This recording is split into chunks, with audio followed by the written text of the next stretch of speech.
Bonjour, bienvenue sur ma chaîne YouTube. Je me présente, Maître Louisa Lakeb. Je suis l'avocate des entrepreneurs. J'exerce principalement en droit du travail, en droit des affaires, ainsi qu'en droit de la propriété intellectuelle, dont fait partie le droit d'auteur.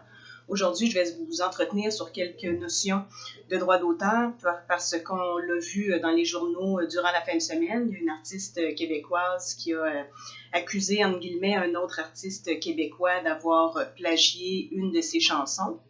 Alors, dans un premier temps, au niveau de la loi sur le droit d'auteur, c'est une loi qui est fédérale, alors qui s'applique également au Québec. Pour être une œuvre au sens de la loi, elle doit être originale et elle doit être fixée. Originale, c'est-à-dire que ce ne doit pas être une copie, et fixée, c'est qu'elle doit être sur un support. Donc, par exemple, sur le papier, le numérique, une toile, des choses comme ça. Lorsqu'on pense droit d'auteur, souvent on reste avec le mot auteur, on pense que ça ne s'applique qu'aux écrivains. En fait, c'est vrai que ça s'applique aux écrivains, mais ça s'applique évidemment aussi à tout ce qui est peintre, photographe, musicien, chanteur. Tous ces domaines-là artistiques seront couverts par la loi sur le droit d'auteur.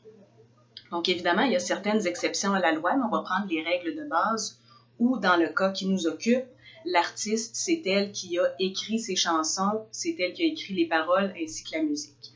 Donc, prenons pour acquis qu'elle est la titulaire du droit d'auteur sur son œuvre.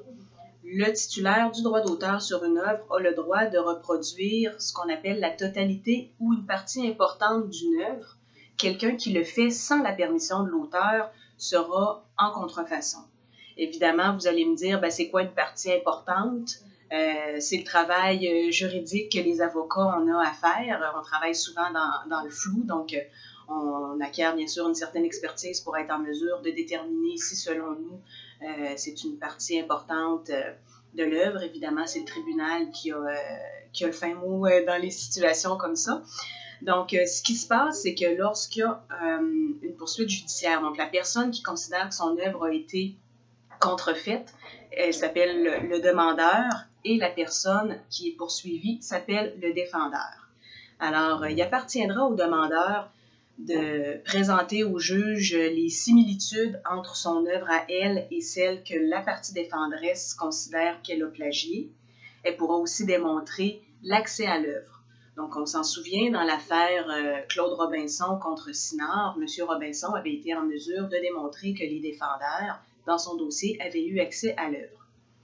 Du côté du défendeur, lorsque le demandeur a été en mesure d'établir ces points-là, il devra démontrer plutôt que son œuvre est une création indépendante, qu'elle lui est venue comme ça, puis qu'il n'a pas recopié l'œuvre de l'autre partie.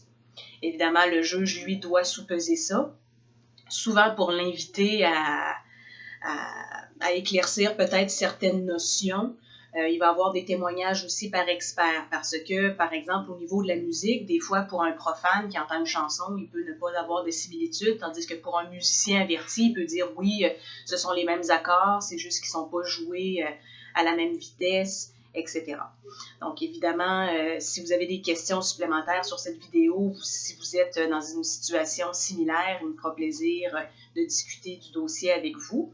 Vous pouvez me joindre aux coordonnées qui apparaissent à mon site web au www.louisalakeb.com. Merci.